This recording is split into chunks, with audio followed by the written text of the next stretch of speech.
Pues como siempre, bienvenidas a la sesión de hoy, que es la cuarta, la feminización de las derechas, instrumentalización de las mujeres y el feminismo como tumba del fascismo. Esta la doy yo, que me da un poco de pudor presentarme porque ya nos conocemos. Así que mi nombre es Marisa Pérez Colina y organizo con Álvaro Briales los cursos de nociones comunes de los lunes, que también están los de los martes. Y luego, aparte, trabajo para la Fundación de los Comunes, que es una red de colectivos políticos, que no sé si conocéis, de la cual forma parte, entre otros espacios, Traficantes de Sueños, pero también Catacrack en Iruña o la Casa Invisible en Málaga y demás. Eso sí, por presentarme un poco. Pero bueno, en principio, la idea de hacer esta sesión sobre género y nueva derecha, quiero deciros que yo no soy académica, no pertenezco a la academia y mucho menos intelectual.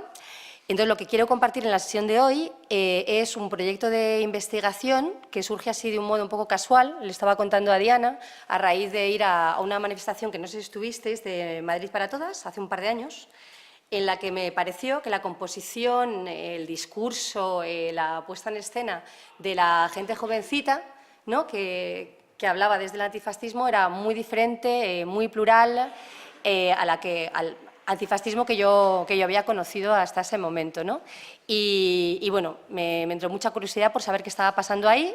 A partir de ahí empiezo como una investigación sobre el antifascismo, pero me fui directamente al fascismo actual y de ahí al tema de género. ¿Por qué? Porque había una pregunta como que me daba mucho dolor de cabeza, que era por qué o cómo se puede explicar, cómo se puede entender que las mujeres estén participando supuestamente de forma más activa en la extrema derecha actual, tanto como votantes como implicadas en algunas de las fuerzas políticas, sobre todo organizaciones de bases como vamos a ver ahora, ¿no?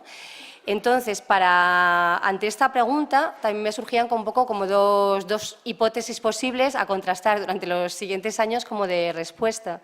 Una es que esta participación se podría entender sobre todo por un malentendido con respecto a lo que significa el feminismo como feminismo de la igualdad. Es decir, que el haber llegado a construir un feminismo que solamente en apariencia, puesto que no toca las condiciones de reproducción del patriarcado, no altera tampoco las consecuencias de este patriarcado sobre la vida de las mujeres, y de ahí, y ya veremos luego más adelante en la exposición, que muchas mujeres puedan seguir encontrando un lugar de dignificación y de resolución de sus problemas materiales concretos en las propuestas e iniciativas de extrema derecha, aunque parezca increíble. Y bueno, la segunda hipótesis, que esta sí que os la voy a ofrecer luego como parte del debate, que es lo más interesante de estas sesiones, es que respecto a esto, justamente, a mi modo de ver, es ahora mismo el movimiento feminista, no solo por su intensidad actual, sino por las propuestas de transformación política en teórica y en las prácticas que lleva produciendo en las dos últimas décadas, es seguramente los movimientos ahora mismo mejor pertrechados, mejor armados para justamente hacer de freno al auge de la extrema derecha y también posibilitar una transformación social, ¿no?, que no permita que esta extrema derecha avance. Entonces, bueno, yo hablo muy rápido, tiendo a no articular. Tengo muchísimas cosas que contaros en una hora, o sea, que cuando veáis que no se entiende tal, me paráis. Y por ahí retomamos. A ver, he intentado ordenar un poco las cosas y he sacado estas cuatro partes, en la cual la primera os voy a hacer una especie de álbum de familia, ¿no? Cuando pongo feminización de la nueva extrema derecha, realidades y límites, lo que pretendo sobre todo es que veáis un poquito ese álbum de familia de quiénes son las mujeres y en qué proporción están participando en las fuerzas de extrema derecha. En segundo lugar, ¿qué discursos están sosteniendo estas diferentes fuerzas políticas, ¿no? ¿Qué discursos de género? Cuando hablan de género, ¿de qué hablan, ¿no? ¿Qué políticas proponen, ¿no? En tercer lugar, ¿qué razones explicarían una vez que hemos visto la calidad de los discursos, que las mujeres, sin embargo, sientan una atracción que hace posible que estén participando de manera supuestamente más activa en la extrema derecha actual. Y, en último término, sí que me gustaría proponeros, ¿no?, este hilo de debate, que quiero que profundicemos en el debate, sobre las herramientas que el feminismo propone actualmente y que, a mi modo de ver, harían de freno justamente a la derechización social a la que estamos asistiendo. Vale, pues en primer lugar, esto es la feminización de la nueva extrema derecha.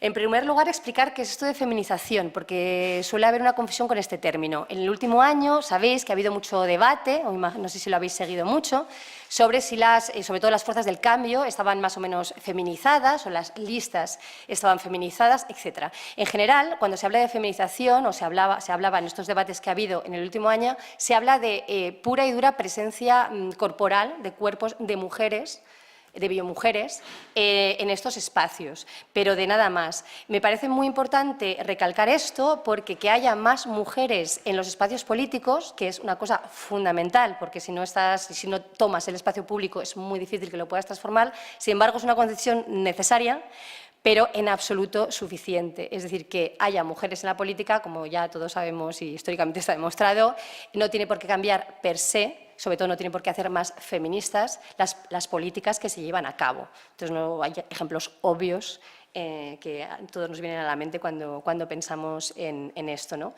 Entonces, bueno, la foto de la feminización de las fuerzas de la extrema derecha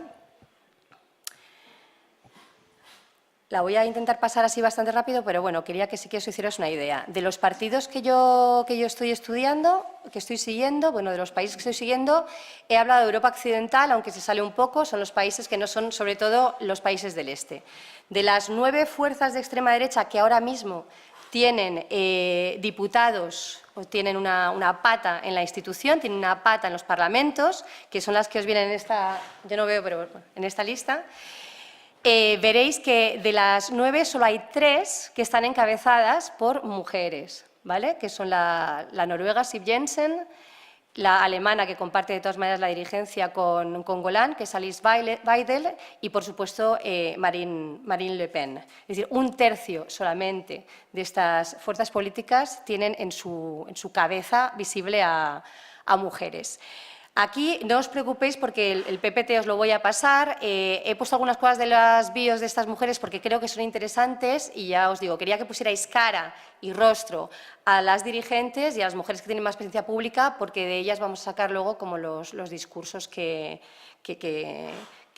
los que vamos a analizar, ¿no? Marine Le Pen es realmente la persona paradigmática. De hecho, Francia, para una estudiosa que se llama Nona Meyer, que es la que está estudiando ahora más sobre extrema derecha en Francia, es el Frente Nacional, sería casi la fuerza que hace de lupa desde la cual podemos leer el auge de la extrema derecha en los demás países de Europa, ¿no? Y realmente Marine Le Pen ha sido la que ha conseguido en las elecciones del 2012, como sabéis, esos 6 millones y pico de votos, es decir, que dobló la cantidad de votos que había recibido su padre en las elecciones anteriores en el 2007, ¿no? No solo eso, sino que en el 2017 casi dobla la apuesta y en la segunda vuelta, porque siempre se habla de la primera, pero en la segunda vuelta 10,5 millones de franceses votaron al Frente Nacional, ¿no?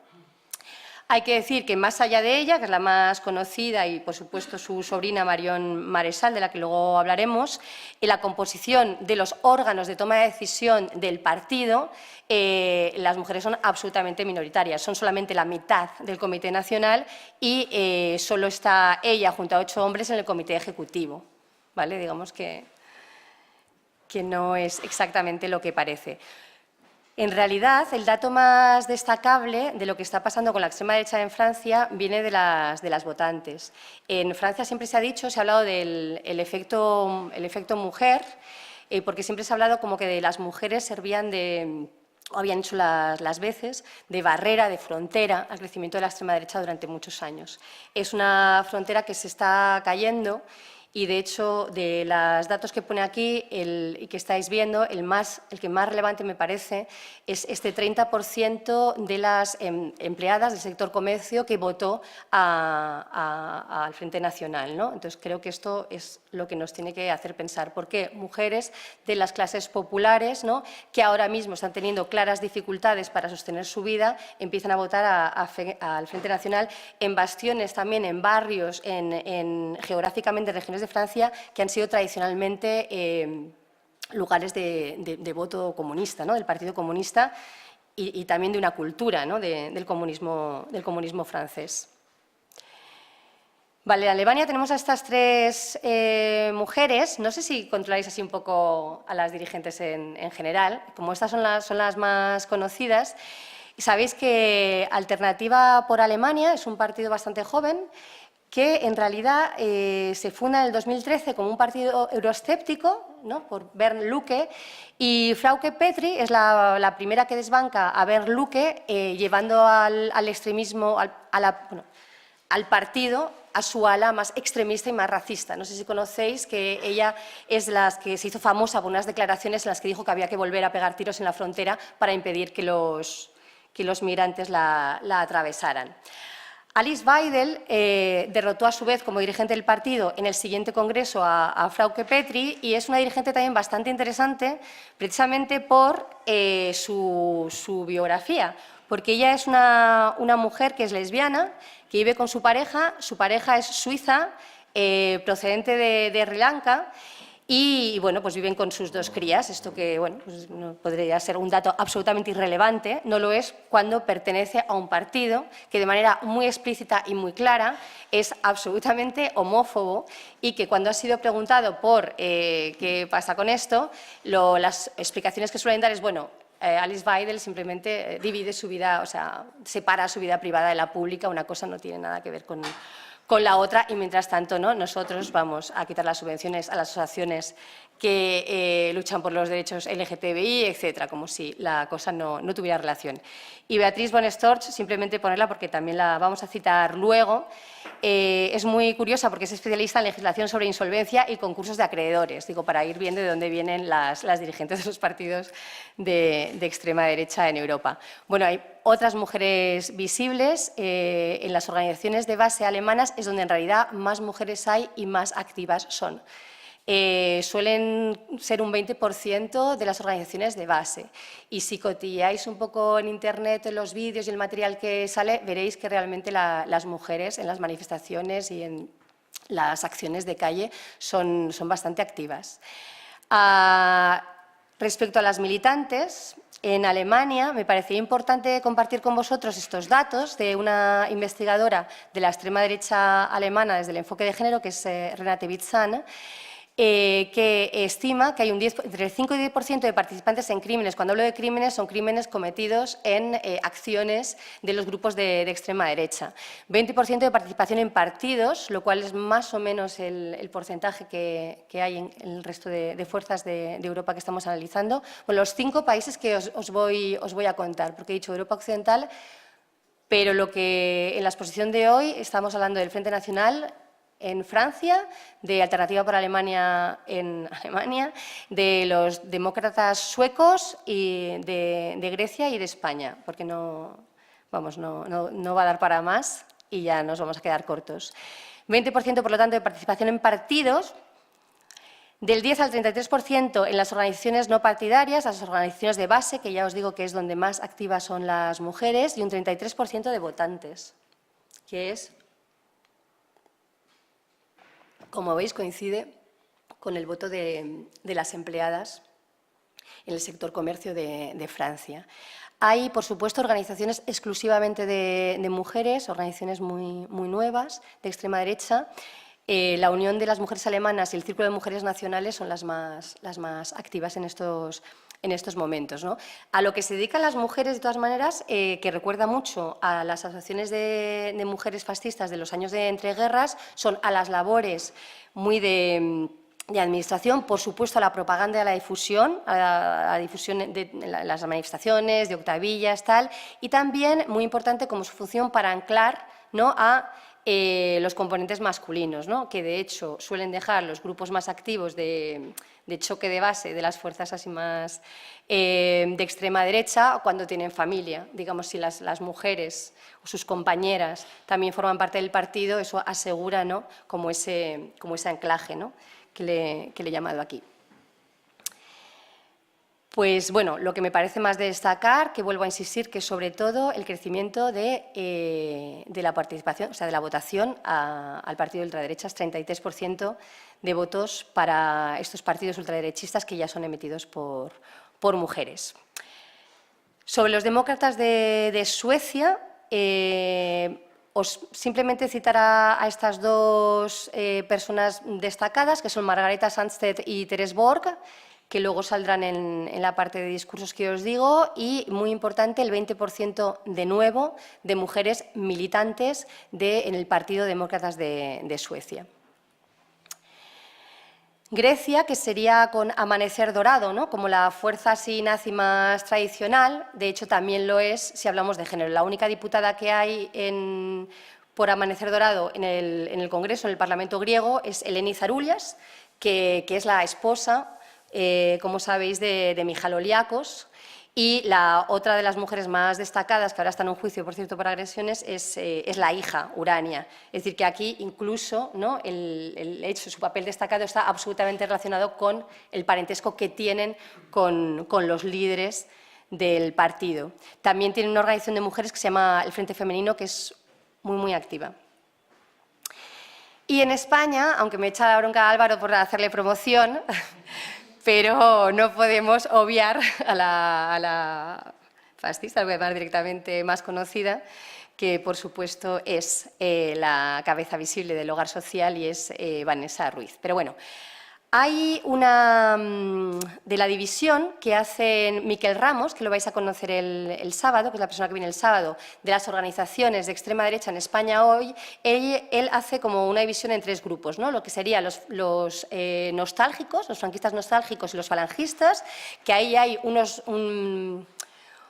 estudio, el propio Ministerio de Interior, son datos que sacan de las elecciones del 2015, en las que hablan de unas 20 organizaciones derivadas de Falange. Esto es lo que él llama las organizaciones falangistas y de franquistas nostálgicos.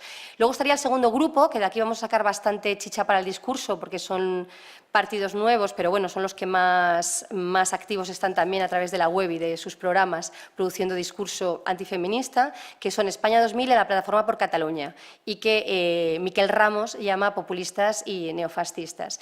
Y en el tercer bloque en el que él divide las fuerzas de extrema derecha en España son los neonazis del espectro libre, donde estarían el Movimiento Social Republicano y el Hogar Social, y estas dos personas que también van a ir saliendo a colación en el resto de la exposición. Hay dos organizaciones de mujeres muy recientes, que también os invito a seguir, que son el Círculo Atena, la cabeza visible y la persona también como más activa en ella es la misma Carmen Martín Padial, que ha dejado el Movimiento Social Republicano recientemente, y la Alianza Edelweiss. Vale, simplemente quería que tuvierais como un pequeño como álbum. No sé hasta cuánto, o sea, no sé cuánto habéis seguido la extrema derecha y mucho menos el enfoque de género, ¿no? Pero como veis en esta foto, más allá de lo que se dice y más allá de la presencia fundamental de Marine Le Pen como quien realmente, ¿no? ha popularizado, ¿no? y ha puesto en la palestra como la participación de las mujeres en la extrema derecha, más allá de eso, esa participación es absolutamente minoritaria. Es absolutamente minoritaria la dirigencia, y no me refiero solo a la cara visible y de cabeza de lista de los partidos, sino que no son mujeres las que están tomando las decisiones en los órganos de toma de decisiones de los partidos, ¿no? Lo más frecuente, como os decía, es la participación en las organizaciones de base, que ahí sí que trabajan y mucho, como siempre las mujeres, haciendo el trabajo invisible. Y en los partidos de corte más neonazi tradicional, pues lo que os decía, todavía en relación, ¿no? a su relación de parentesco con los líderes. Entonces, a partir de aquí, esa pregunta, ¿no? ¿Por qué las mujeres votan cada vez más, que es ahí donde está cambiando la cosa, a la extrema derecha, ¿no? que fundamentalmente hace, como vamos a ver ahora, un discurso de género que va absolutamente en contra no solo de los derechos ya adquiridos por las mujeres, sino que va hacia atrás, ¿no? O sea que podríamos perderlos gracias a las políticas que están proponiendo. Respecto a los discursos, había dividido un poco la cosa en cuatro bloques que me gustaría compartir con vosotros, ¿no? El primero es un poco habla de la defensa cosmética, la igualdad formal por parte de estas fuerzas de extrema derecha.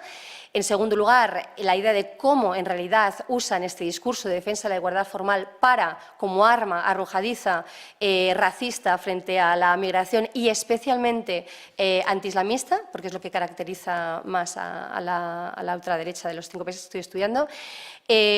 Lo que promueven es una ideología radicalmente patriarcal, ¿no? Y con radicalmente patriarcal me refiero a antiguamente patriarcal incluso, ya lo veremos luego, y profesan también un antifeminismo militante bastante, que impresiona bastante y da mucho miedo, ¿no? Con respecto a la igualdad formal, que es algo de lo que también se está hablando mucho ahora con la fuerza que está cogiendo el movimiento feminista, decir que es imposible que ninguna fuerza política, obviamente, se sustraiga a los avances a los que ha llegado su propia sociedad, ¿no? En este caso, avances que han peleado las mujeres y el movimiento feminista durante muchos años. En este sentido, los países escandinavos, que serían casi el paradigma, ¿no?, de la igualdad formal, y que, como os pongo en el PowerPoint, en el Global Gender Gap Report del 2015, Suecia es el 4º país en igualdad formal. Que quiere decir que tienen un montón de dispositivos institucionales público-estatales dedicados a la crianza, tienen legislación que permite que el reparto entre hombres y mujeres, ¿no?, a la hora de atender a las personas dependientes de manera transitoria, como los niños, o crónica, como las personas que tienen una diversidad funcional, ellos lo tienen muchísimo más desarrollado, como todos sabéis. De hecho, es el 4º país, pues detrás de, creo, Islandia, Noruega y Finlandia, como nos podemos imaginar. De esta manera, los dirigentes de la extrema derecha hablan de su Estado como un Estado women-friendly y que ellos hacen gala de haber llegado a esta igualdad formal, que sería una prueba más de la superioridad cultural en este caso, del pueblo sueco y en general de la civilización europea, blanca, masculina, que no lo pueden decir, pero... y de la cual no serían capaces en ningún caso, o a la cual no serían capaces no solo aspirar, sino, por supuesto, a desarrollar culturas procedentes de otros países, en especial si proceden de los países árabes, en especial si además de árabes son musulmanes, ¿no? Y esto es como lo que ellos defienden, ¿no? Esa igualdad, que sería esa prueba, ¿no?, de una mentalidad que es capaz, ¿no?, de luchar y conseguir la igualdad formal. De hecho, Alice Weidel, que es la dirigente de Alternativa por Alemania que os hablaba antes, ella habla de su fuerza de ultraderecha como lo que le garantiza su integridad física como mujer y como lesbiana, ¿no? En cualquier caso, los más sofisticados con respecto a la defensa de la igualdad formal son, como siempre, en cuestiones de sofisticación, los políticos del Frente Nacional. Los políticos del Frente Nacional que no solo defienden a las mujeres, ¿no?, frente a la violencia física, que sería como, ¿no?, el iceberg de las violencias machistas, las agresiones físicas que puede recibir en el espacio laboral o público o doméstico, sino que usan el argumento de la igualdad formal también para atacar a los rivales políticos y lo usan, por ejemplo, el Florian Philippot, que os cito aquí, contra la ley Khomri. Cuando él critica la ley Khomri, que desde luego es muy, muy criticable, y sabéis cuál es el código laboral francés, que ha sacado a un montón de gente a la calle, porque es una flexibilización, temporalización y sustracción de los derechos laborales de los trabajadores brutal, y él habla de la ley Khomri como una ley que trata a los trabajadores y a las trabajadoras como Kleenex.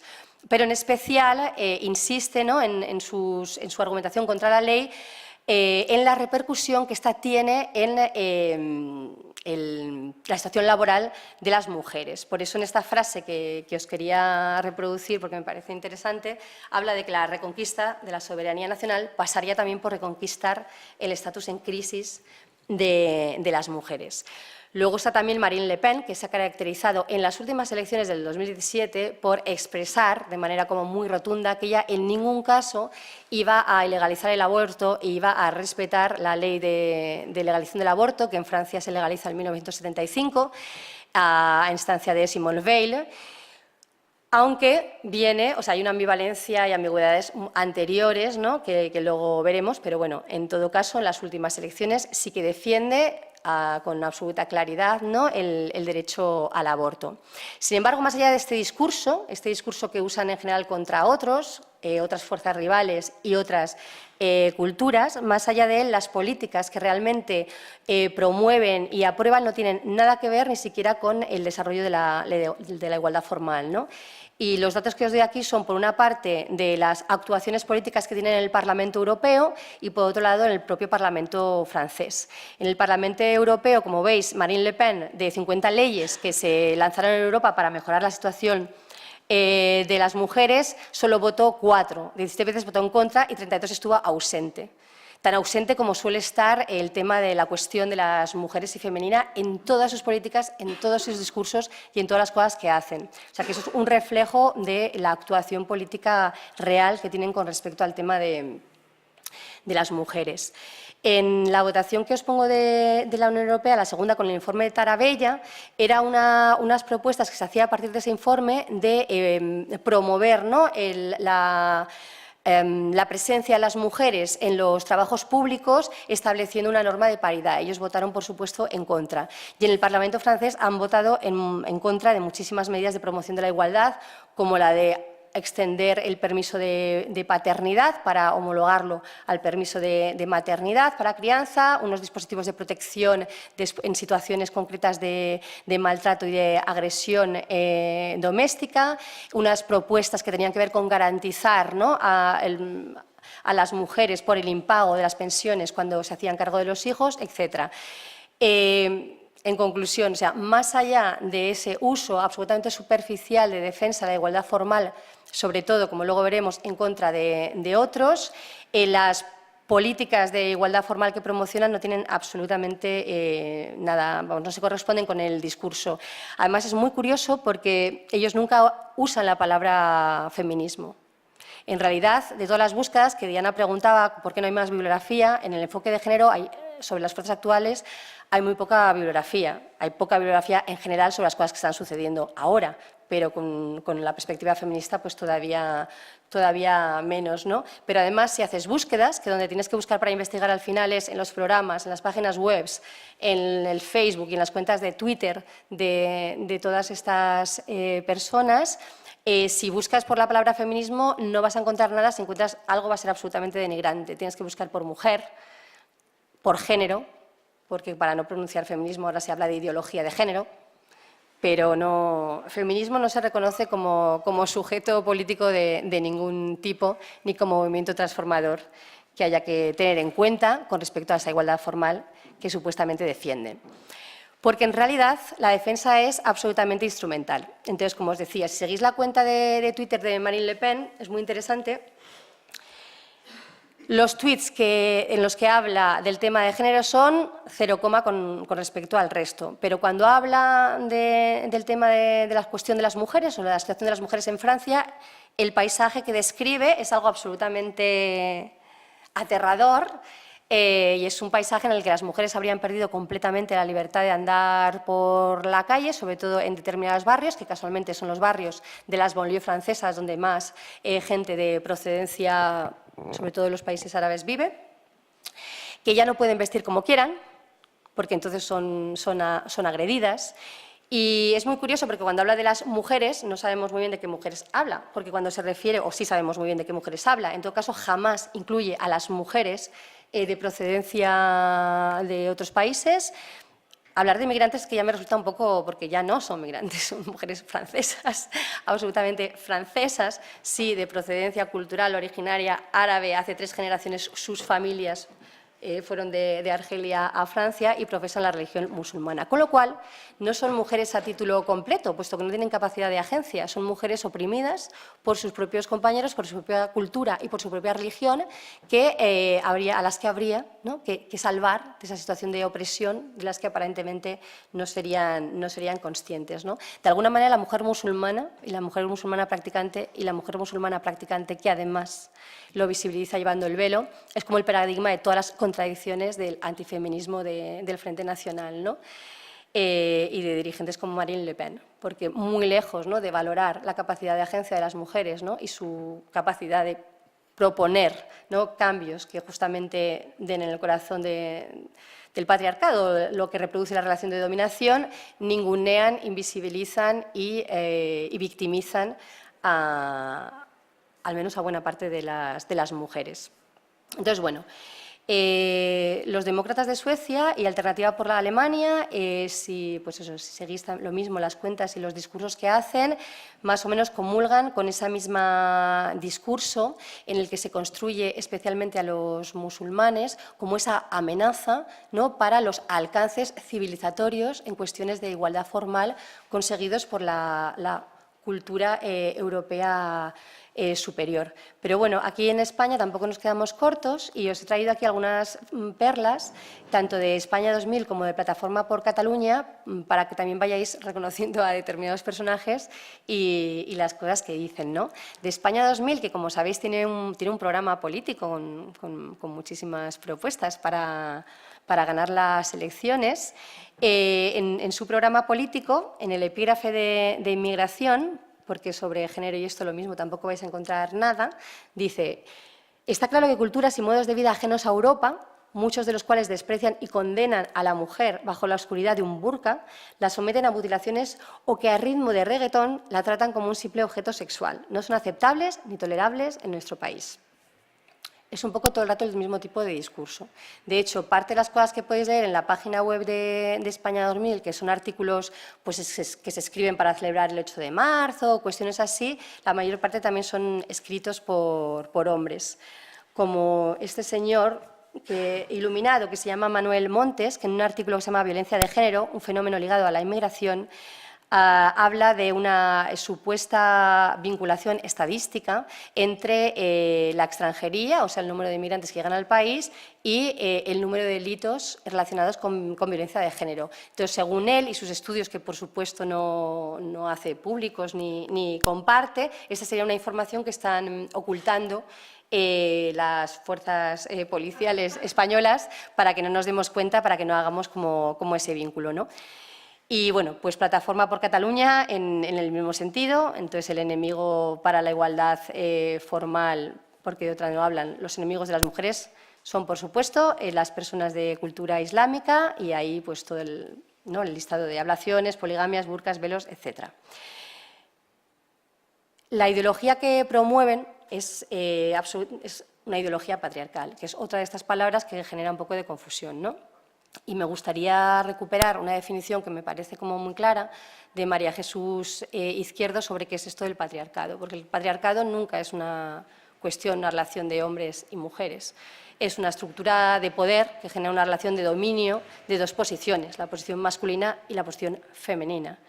Esa estructura de poder tiene sobre todo dos ámbitos como de proyección. Uno sería el ámbito psíquico, ¿no?, que es la relación de esta posición, de cualquiera de las dos posiciones, con el deseo y con la satisfacción del mismo, y un aterrizaje socioeconómico que tiene que ver con el bastión esencial de la reproducción, además, de esta relación de dominio, que es la división sexual del trabajo, ¿no? En este sentido, si hablamos de patriarcado y no de igualdad formal, las fuerzas de extrema derecha y todos los discursos que promueven son absolutamente apuntaladores y sostenedores de esa relación de dominio, ¿no?, que siguen justificando en términos antiguos, casi nostálgicos, como decíamos, ¿no?, en la primera sesión. Tiene algo de nostalgia, ¿no?, todo este discurso patriarcal en el que se recuperan los roles tradicionales de mujeres y hombres que se justifican por las diferencias biológicas, cruzadas con las religiosas, en todo caso de un modo muy esencialista. La exaltación del rol tradicional de la mujer como madre y educadora de los hijos es algo en lo que se coinciden en todas las mujeres dirigentes de las diferentes fuerzas que estamos analizando. Marine Le Pen, que aunque en sus vídeos y discursos habla de defensa, va de mujer activa y liberada, que es abogada, pero además tal cual, siempre va a poner sobre la mesa el papel destacable de madre, que para todas las dirigentes de extrema derecha es sinónimo absoluto de mujer. Para Therese Borg, de Demócratas de Suecia, que por eso os puse antes como la fotillo y tal, para que fuéramos familiarizándonos, ella habla incluso de que si no se tienen en cuenta las diferencias biológicas, esto puede llegar a ser perjudicial para la sociedad. Andreas Wild, que este es un tipo de alternativa por Alemania, tiene una entrevista en el libro que os he recomendado en la bibliografía, que se llama Factor AfD, Alternativa por Alemania. Le hace una entrevista a este hombre al final y este tipo dice que la raza aria en este caso, estaría en peligro porque las mujeres ahora tenemos pocos hijos, porque nos ha dado por valorar nuestra libertad individual, dice, y entrar en competencia con los hombres, lo cual pone absolutamente en peligro pues eso, ¿no? El sostén de la raza aria. Para las mujeres de Amanecer Dorado, lo mismo, la mujer también tiene ese valor superior de reproducir la raza y España 2000 habla de esa función primordial de madre y educadora de los hijos dentro, por supuesto, ¿no? del marco de la familia heterosexual. Hay una conexión directa y bastante peligrosa, como veis, y tradicional, por cierto, de este concepto de ecología racial, que quien lo expresa en los términos más sin tapujos sería Amanecer Dorado, es decir, esta vinculación directa entre nación y raza. Para preservar la nación y, de hecho, la línea de continuidad de la raza, en el caso de Amanecer Dorado, desde los helenos, ¿no? de la antigua Grecia hasta los griegos de hoy, y en el caso de los alemanes, para Andreas Wild, pues lo mismo, ¿no? como la raza aria pura, no se puede concebir de ninguna manera la asignación de nacionalidad como un papel administrativo, como algo que te puedan conceder las instituciones del Estado. La nación es algo que se hereda, que se transmite por sangre y va de mujer puramente griega o puramente alemana o puramente tal a hijo, ¿no? Y no se puede transmitir de ninguna otra manera. La asociación de Edelweiss, aquí en España, también es defensora de esa perfecta unión entre hombre y mujer para la preservación de la raza blanca. ¿Vale? Lo digo porque se está manejando mucho como lo de ahora, ¿no? que supuestamente la extrema derecha sería más sofisticadamente racista, porque ya no emplea los términos de pureza biológica o de raza, sino que alude a estas diferencias culturales que harían incompatible la convivencia en los países, entonces mejor cada uno en el suyo, desarrollando su propia cultura, que son estupendamente diferentes, pero mejor separadas. No, hay muchísimo buena parte del discurso y el telón de fondo de todos los discursos de todos los países y de estas 5 fuerzas que estamos estudiando aquí, tiene este regusto, ¿no? de raza y nación, ¿no? Lo cual es una absoluta amenaza para algunos derechos ya logrados, como por ejemplo los que tienen que ver con los derechos sexuales y reproductivos y en concreto el aborto. Son absolutamente las fuerzas de extrema derecha son militantes antiabortistas totales. Bien, cosificación de la mujer, por supuesto, ¿no? Si estamos hablando de esas diferencias y los roles y tal, pues tenemos también tuits de Le Pen felicitando a Miss Francia. Y hay una cosa que se me ha pasado, no sé, no os la he debido poner antes, pero que era muy curiosa, del Filippo del Frente Nacional, según el cual el paradigma de la mujer francesa sería Brigitte Bardot, ¿no? Y no esas mujeres que solo visten como dicen los hombres. Esto, vamos, me parece como de libro para tener en cuenta. Bueno, que me alejo con las anécdotas de estos señores.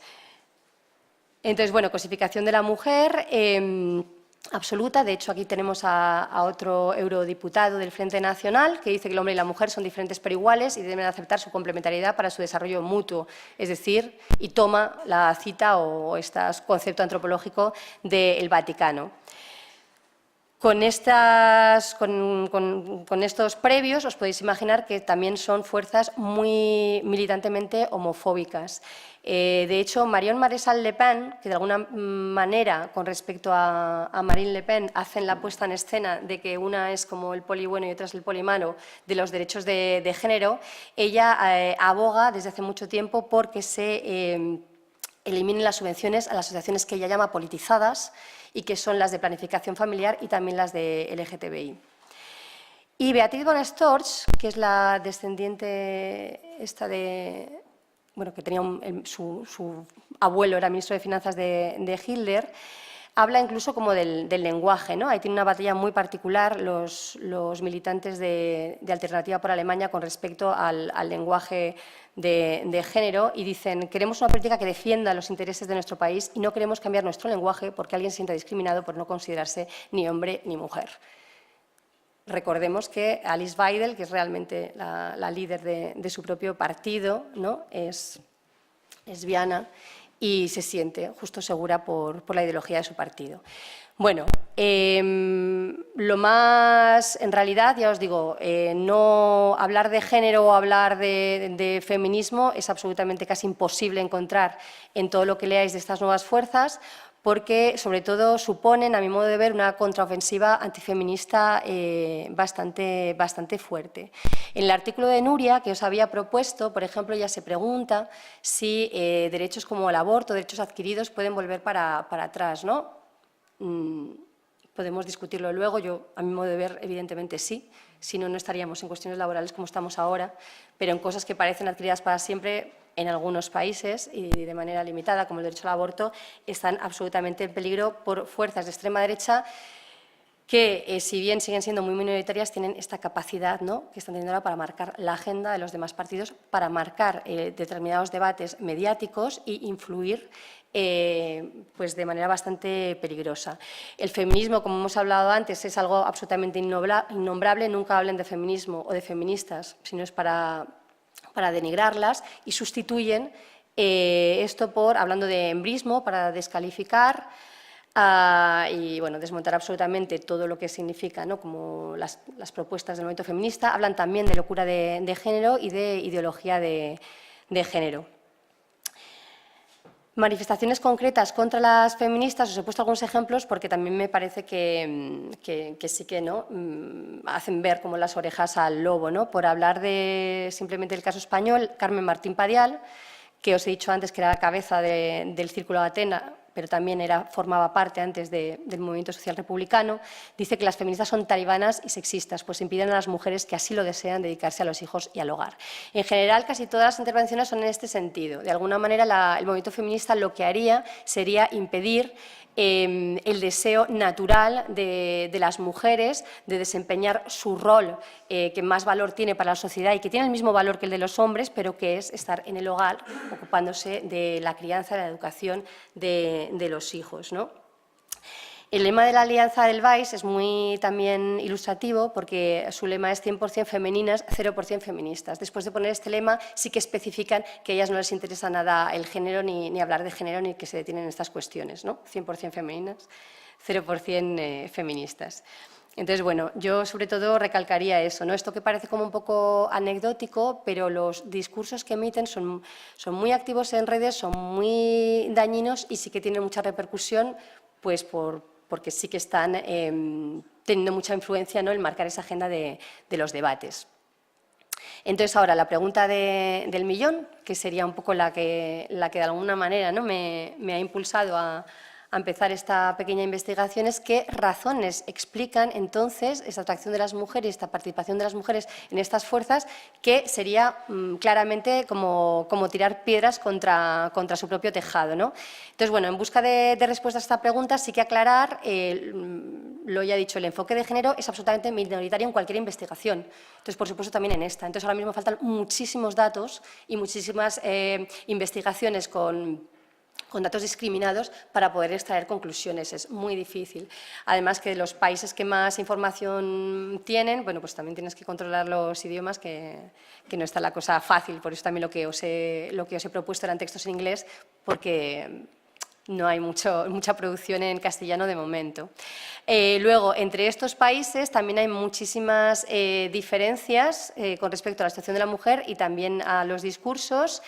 Luego hay una complejidad grande de factores, no está el factor determinante, sino que hay que entrar ahí, no es como un nudo, como una especie de madeja enredada de hilos. Pero bueno, a mí un poco la intuición que me ilumina un poco, que me empuja a hacer esta investigación, es, por un lado,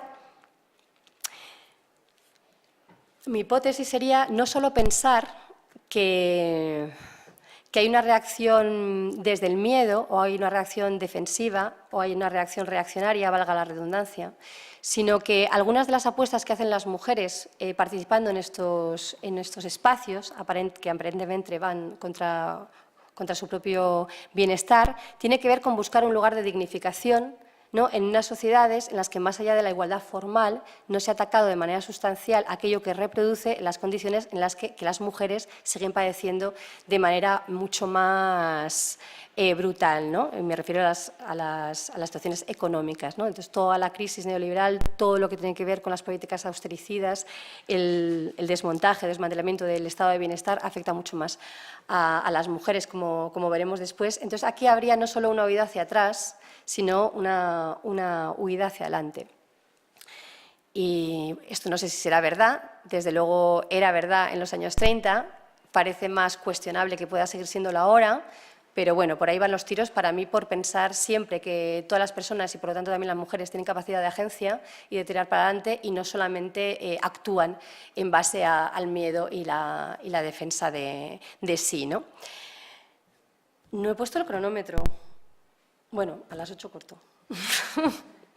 Vale, es que me acabo de acordar. Bueno, con respecto a estas razones que explicarían el acercamiento de las mujeres a la extrema derecha, no sé si me va a dar tiempo a abordarlo, pero bueno, había dividido un poco estas cuestiones en las razones específicas y en razones no específicas. Yo creo que con la primera parte ya no sé si me va a dar tiempo a llegar más lejos, ¿no? Esto que os decía ahora de feminización de la pobreza, la crisis de los cuidados, la organización del sexismo y los límites de la lucha antipatriarcal, para mí serían estos factores específicos que nos permitirían entender un poco el acercamiento de las mujeres a la extrema derecha. Con feminización de la pobreza, lo que os decía ahora, ¿no?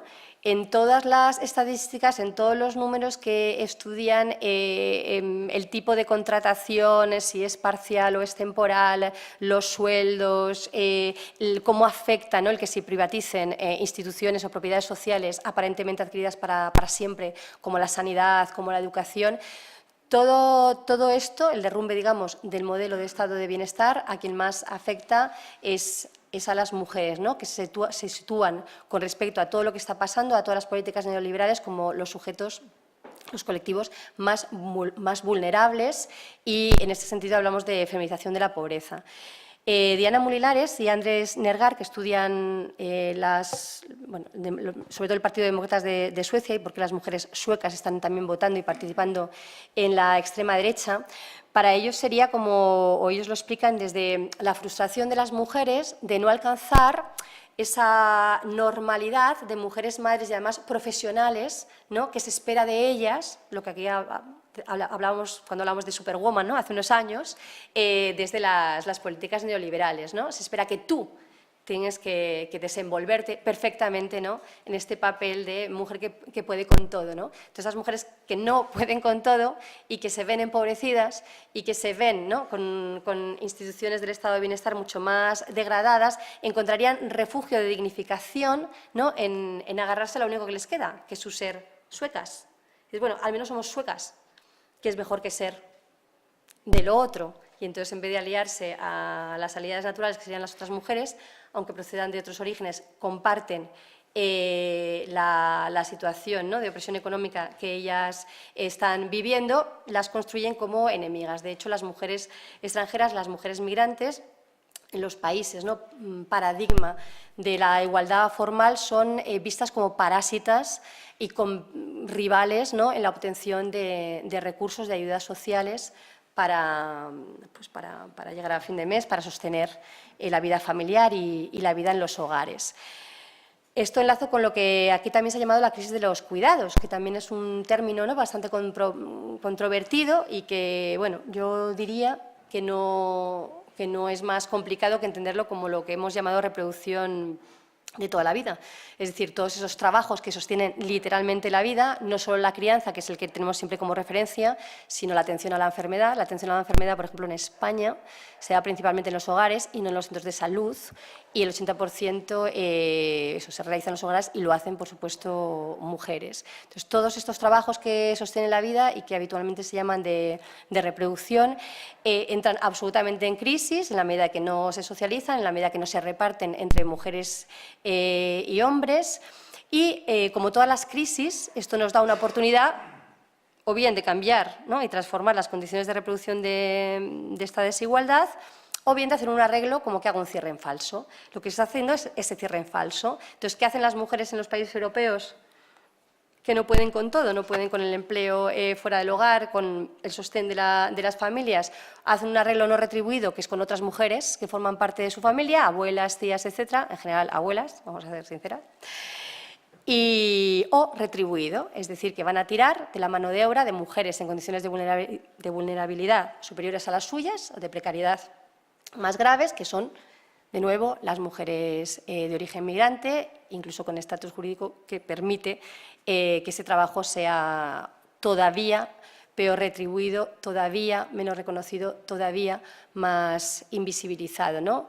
Y entonces, lo que os decía, frente a esta crisis, ¿no?, en vez de reforzar un vínculo de alianza entre mujeres contra algo que no puede tener este arreglo, o sea, que no puede haber conciliación entre la vida laboral y la vida familiar si no se reparten los trabajos de cuidados y se lleva a cabo la cosa de otra manera, lo que haces es crear, pues bueno, ¿no?, de alguna manera impulsar o caer en esta guerra entre pobres y un poco echar las culpas a los otros.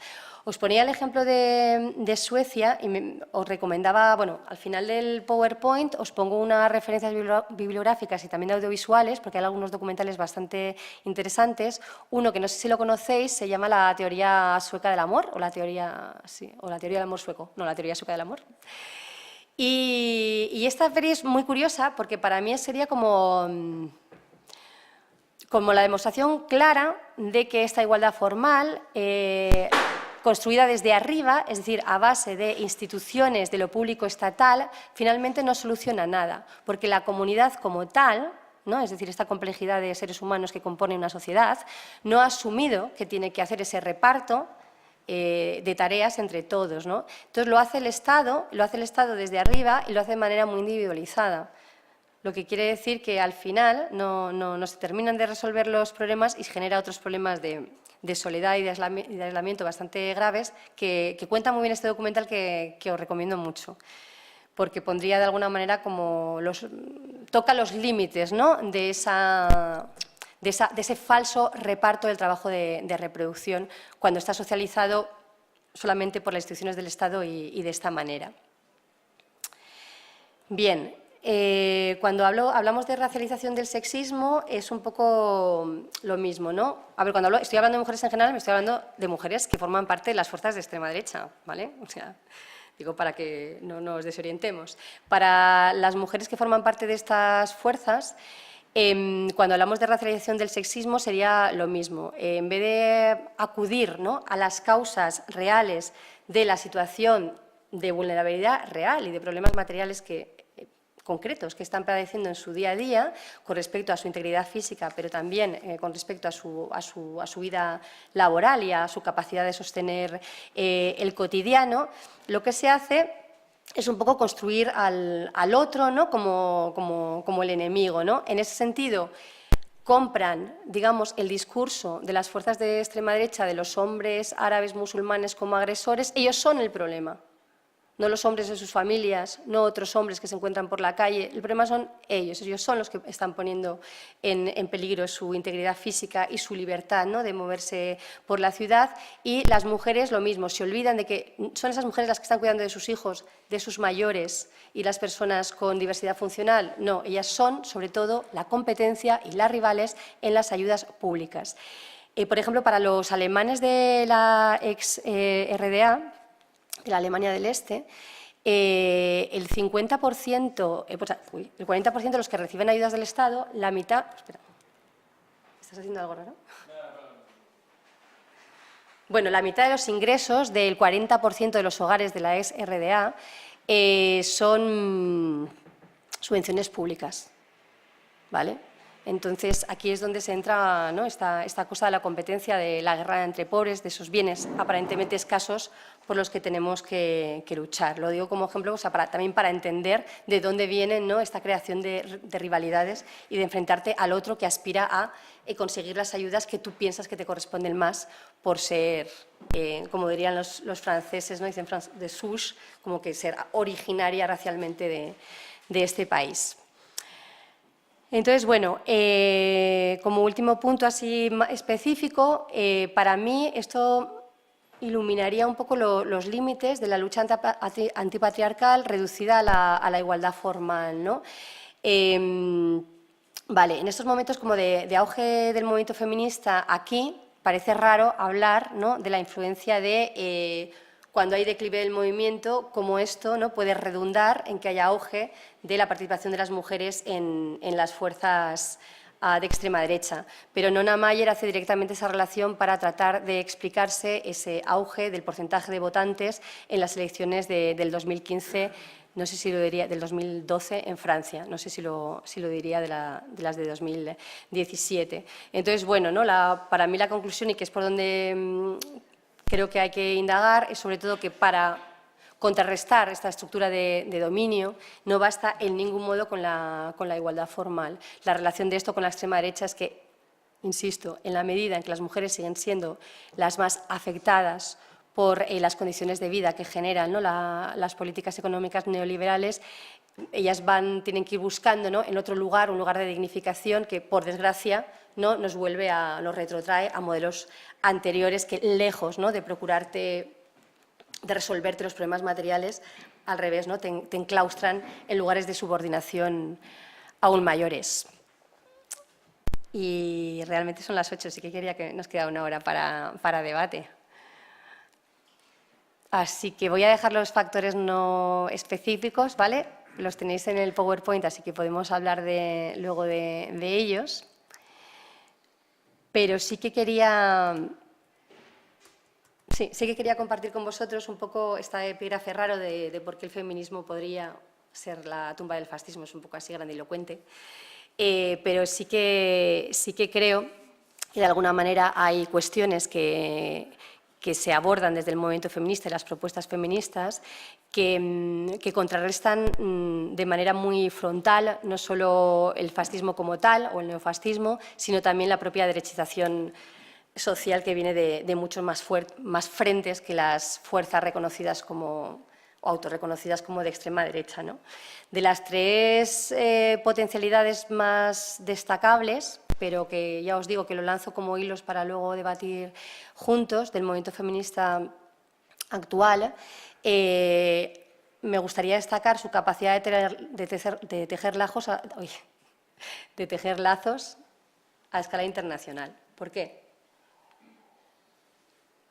Bueno, la demostración de esta capacidad la tendréis todos en la cabeza, porque en los 3 últimos años, en realidad, desde que se lanza desde las feministas argentinas el Ni Una Menos, los 2 últimos 8 de marzo se han organizado con lemas, discursos e incluso formatos compartidos a escala internacional, algo que es bastante insólito. Y, de hecho, cualquier hashtag, cualquier campaña que sale ahora, salga de donde salga, da igual si es el Me Too, da igual, se convierte inmediatamente en algo viralizado y apropiado en otros territorios, apropiado en el buen sentido, ¿no?, de reconocer el enunciado y sentirte interpelada por lo que dicen las otras. Esto del internacionalismo pues podría ser una cosa poco importante si no fuera porque estamos en tiempos de recuperación, ¿no?, de vuelta a estos trascendentes, y uno de los que suelen ser más socorridos, que es el trascendente de nación, ¿no?, esa unidad de destino en lo universal que decía Antonio Primo de Rivera, en la que se resolverían los conflictos entre clases y también los conflictos entre género, porque somos un pueblo, ¿no?, homogéneo y todos combatimos por el mismo fin de mejorar nuestra sociedad, en la que nos relacionamos en armonía. Frente a este renacimiento, ¿no? Esta vuelta de los estados, al Estado-nación como defensa justamente muchas veces legítima de las incapacidades, ¿no? de organizaciones supranacionales, como son la Unión Europea, de resolver los problemas cotidianos de la gente, esta vuelta al Estado que se promociona no solo desde la derecha, también desde la izquierda, ¿no? Como ese lugar de, como volver a la revolución en un solo país, ¿no? Volvemos al Estado, volvemos a la autarquía y seremos capaces, desde nuestras propias fuerzas, olvidando la división internacional del trabajo, olvidando que en Europa básicamente lo que somos es provincias de un ente que ya ha decidido por nosotros qué es lo que tenemos que producir y cómo se reparte la riqueza. Y, bueno, pues esta vuelta, ya digo, a lo nacional, al Estado-nación, que se promueve tanto desde las derechas como desde algunos discursos de izquierda. Y frente a esto, ¿no? esta capacidad de tejer lazos que yo no, la verdad es que no había vuelto a ver desde las batallas antiglobalización anteriores al 2000, cuando se muere Giuliani, al 2001, ¿no? Anteriores al 2001. Por otro lado, esto sería para otra hora y en realidad una sesión sobre feminismo, el movimiento feminista es de los más capaces justamente de buscar esas nuevas utopías colectivas que, como dice Amaya Pérez Orozco, necesitaríamos para buscar, ¿no? alguna orientación común a las luchas transformadoras, porque son de las pocas que proponen cambiar, por ejemplo, ¿no? el eje articulador de nuestra economía, del beneficio, de la centralidad de la acumulación de capital, ¿no? a una otra cosa que podéis llamar la vida del centro, como queráis, pero que en todo caso es el sostén material cotidiano de las personas, ¿no?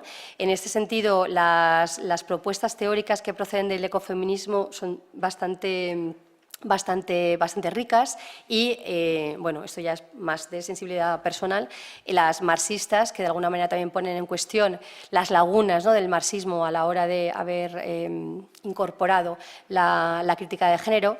Y en este sentido, Nancy Fraser, que os recomiendo muy mucho, hace mucho esa crítica de no se trata solo de apropiarse, ¿no? de los medios de producción, se trata también, ¿no? de recuperar aquello que también decía Engels en El origen de la familia, la propiedad privada del Estado, de esa colectivización, reparto, socialización, de lo que ahora se llama trabajo de cuidados y entonces se llamaba de otra manera, pero hablamos de lo mismo, ¿no? Entonces, para mí, del feminismo, aunque se suele llamar del movimiento, o sea, se suele hablar del movimiento feminista así como de manera un poco ambigua, si realmente nos tomáramos en serio la lectura, la comprensión, el análisis que lleva produciendo el feminismo en los últimos 20 años, sobre todo en propuestas económicas, de transformación social, son de las propuestas más subversivas, no solo contra la relación de dominio que es el patriarcado, sino como propuestas de transformación social en general, ¿no? o universales, que se suele decir. Y luego aquí ya es que me he venido muy arriba y cuando hablo de la capacidad de deconstruir en cadena las relaciones de dominio, bueno, esto sí que es un poco ida de olla, pero bueno, no sé, hay por ahí una intuición. Hay un libro muy bonito que también os recomiendo editado por Catacrack recientemente, que se llama La creación del patriarcado. ¿Vale? En él, Gerda Lerner, que es antropóloga, de alguna manera explica el origen de la esclavitud desde el origen o sea, explica el origen de la esclavitud para hombres y mujeres como relación de dominio que habría sido inspirada en la primera relación de dominio, que para ella es la relación de los hombres sobre las mujeres, ¿no? En esta frase que dice: las construcciones mentales generalmente provienen de algún modelo de la realidad y son una ordenación nueva de las experiencias pasadas. Esta experiencia, al alcance de los hombres, antes de la invención de la esclavitud, era la subordinación de las mujeres de su propio grupo. La opresión de las mujeres antecede a la esclavitud y la hace posible. Entonces, en este sentido, y por eso digo que me he venido muy arriba, quizá, aunque bueno, creo que la cosa igual es mucho más compleja, si pudiéramos como volver atrás en esto de las relaciones de dominio para ir para adelante, en esto del progreso real de las condiciones de vida de todas y de todos, quizá destruyendo esta relación de dominio podrían ir, ¿no? como una especie de juego de naipes o de fichas de dominó que van cayendo una a unas, ir cayendo las demás relaciones de dominio, ¿no? Y en ese sentido yo creo que sí que nuestra tarea, y de verdad vamos, que es lo que me impulsa, ¿no?, a pensar qué hacen las mujeres en la extrema derecha, creo que nuestra tarea realmente es conseguir una suerte de nueva declaración de los derechos en este caso no del hombre, sino de la comunidad, no sé cómo los llamaríamos, pero en todo caso estarían convocados a participar en ella tanto hombres como mujeres, del mismo modo que, aunque no se suele tener en cuenta, las mujeres siempre hemos participado en todas las revoluciones y en todos los cambios transformadores que ha habido a lo largo de los siglos, a pesar de estar confinadas por las leyes sociales y las leyes institucionales a no hacerlo, ¿no? Y lo voy a dejar aquí, porque quería que nos quedara una hora para discutir un par de preguntas, así que aquí lo dejo.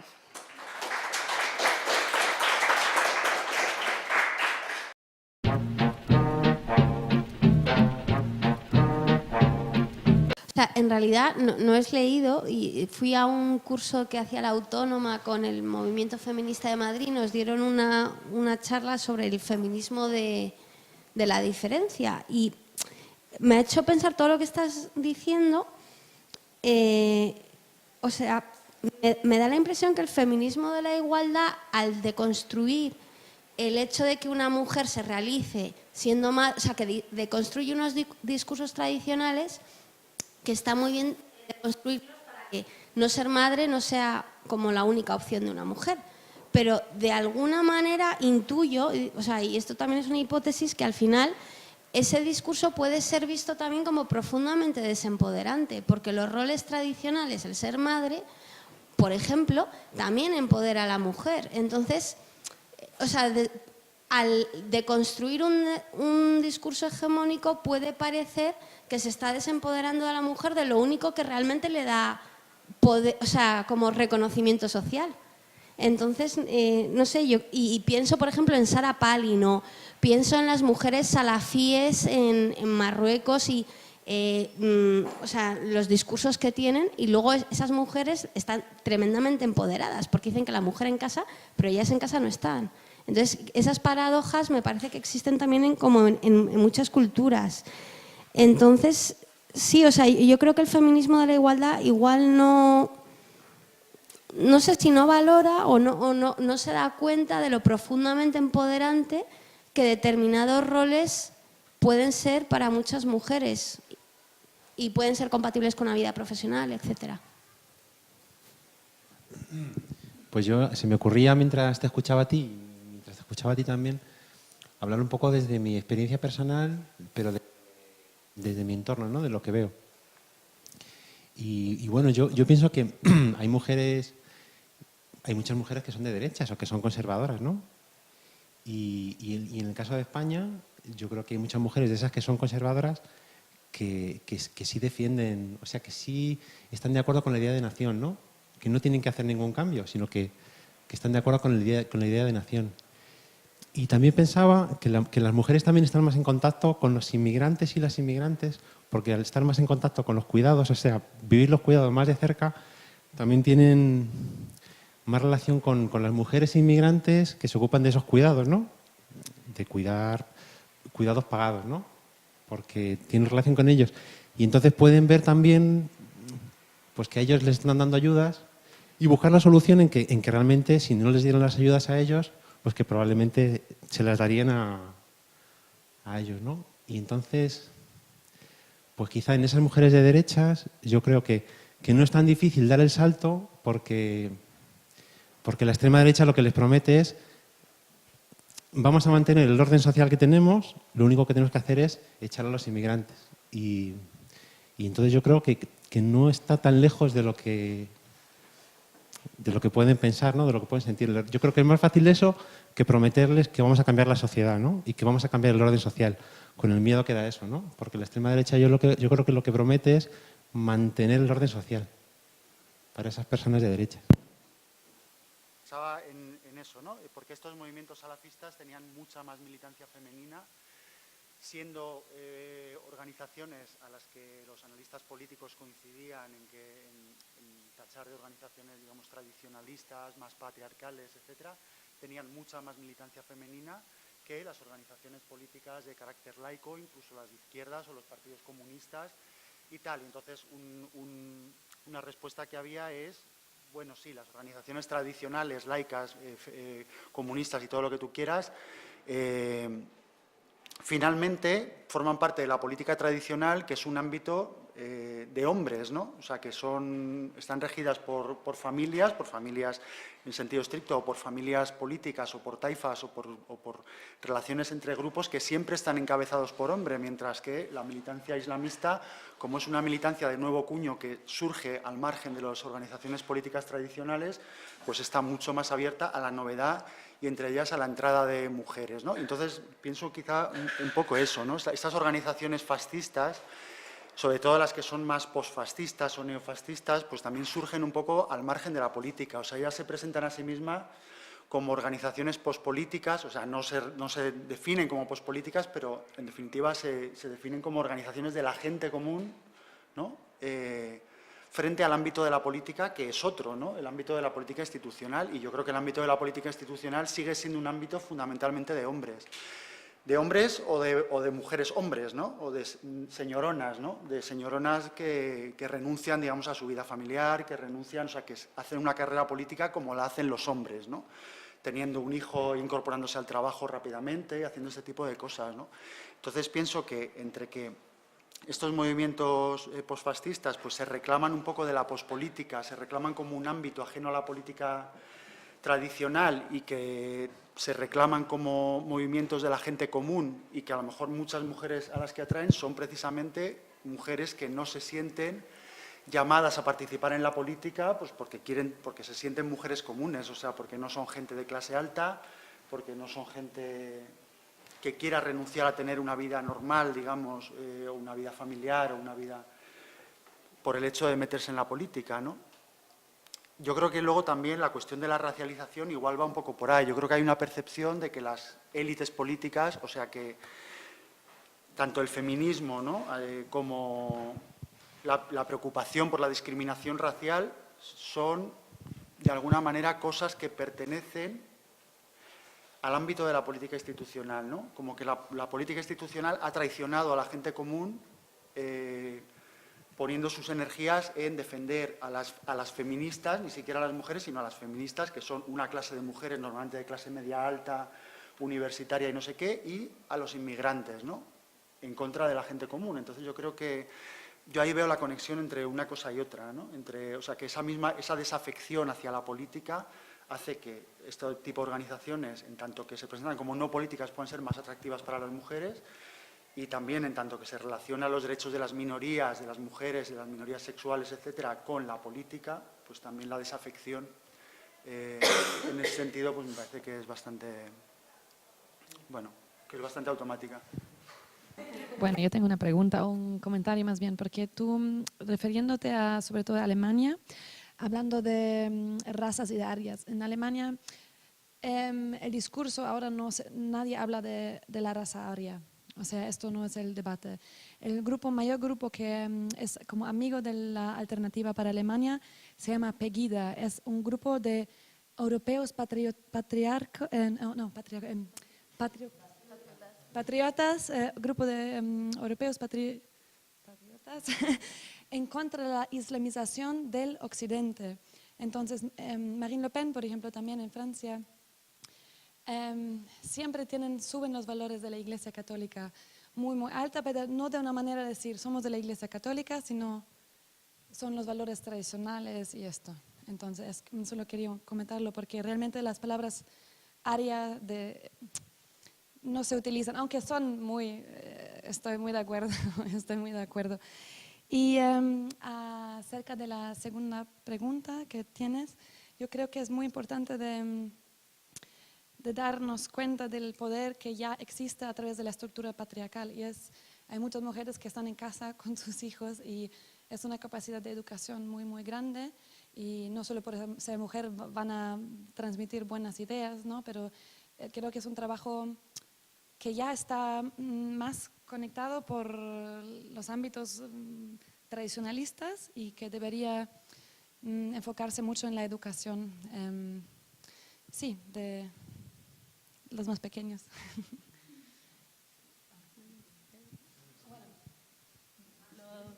Sí, ya te lo paso ya que estamos al lado. Bueno, a ver si consigo articular, porque la verdad es que venía con muchas cosas en la cabeza, después de oíros pues ya como que se han multiplicado a lo loco y no estoy un poco espesa. Pero bueno, respecto a la primera pregunta de las razones del acercamiento actual y demás, creo que es un fracaso rotundo de la socialdemocracia también, ¿no? Porque, bueno, sobre todo en los años 90 y en los principios del 2000, como que la confrontación al racismo, a la xenofobia fue totalmente discursiva, pero no fue más allá, ¿no? Entonces, en ese reino de lo políticamente correcto, en el que una madre protestaba porque en la lista de las becas al comedor había un montón de nombres extranjeros, en lugar de abordar eso, ¿no? ese conflicto emergente de recursos entre gente con pocos recursos, pues decían, bueno, racista, no se puede decir eso porque es racista. O sea, no abordar nunca, no se llegó a abordar nunca las percepciones reales de la gente en su cotidianidad, ¿no? En su cotidianidad, pues de ver sus barrios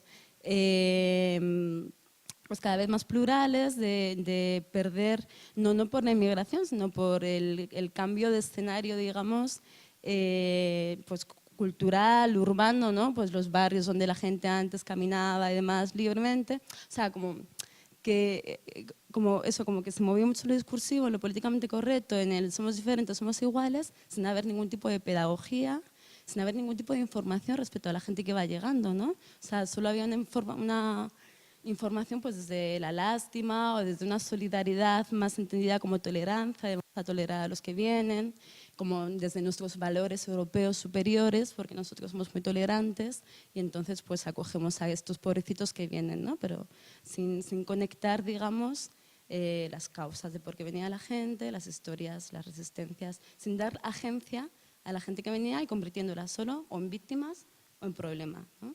Entonces las mujeres no son ajenas a estas percepciones y como habéis dicho algunos, pues también pues son en muchos casos pues las que tienen más relación, digamos, con población migrante, pues porque por los colegios, los AMPAs, los centros de salud, la administración y demás. Luego, creo que es muy interesante lo que estabas comentando de la economía feminista y demás, porque al final, si lo pensamos, hay como una conexión ahí entre lo que dice esta derecha tradicional de revalorar, digamos, los cuidados y la reproducción, revalorizar, pero desde un punto de vista esencialista, ¿no? No tanto propositivo, sino como una retropía de, bueno, pues antes las mujeres teníamos una función que hacíamos muy bien y que garantizaba la continuidad de una comunidad sana y demás. Y eso, bueno, no hemos obtenido ningún tipo de realización en el ámbito del mercado laboral, porque cuando nos hemos incorporado ha sido cuando el mundo del trabajo se va al carajo, entonces no nos hemos realizado por ahí y encima se nos niega la satisfacción de ocuparnos de la familia y tener una dignidad como reproductoras. La economía feminista tiene una aproximación totalmente distinta a esto, ¿no? Pero sí que es verdad que reconsidera, o sea, que le da valor a los cuidados, ¿no? Cosa que el feminismo de la igualdad, en esta lógica de los años en los que el trabajo sí que producía cierta dignificación y emancipación económica, pues una lógica que se ha quedado un poco trasnochada ya en los momentos en los que estamos. Y ya para acabar, que me estoy enrollando mucho, sí que lo que decíamos del feminismo, a ver, yo creo que el movimiento feminista tiene un potencial brutal. Voy a decir algo políticamente incorrecto. A mí me da un poco de temor que se convierta, o sea, creo que tiene un gran potencial si no se acomoda en ser un movimiento o en ser un movimiento identitario. O sea, si no se convierte en una especie de cosa súper sectorizada que reproduce sus propios códigos, lenguajes, visiones del mundo que desconectan pues, con la realidad de los barrios, con muchos varones y demás. O sea, creo que es algo que tenemos que pensar bastante y que de hecho donde más potencial veo es justamente la economía feminista y no conseguimos trascender determinados ámbitos, ¿no? Porque al final el feminismo cómodo para los medios, el feminismo mainstream es el que genera movimiento, tweets, moviditas y ese pues puede ser no tan transformador como pues, este más propositivo que revoluciona todo, digamos.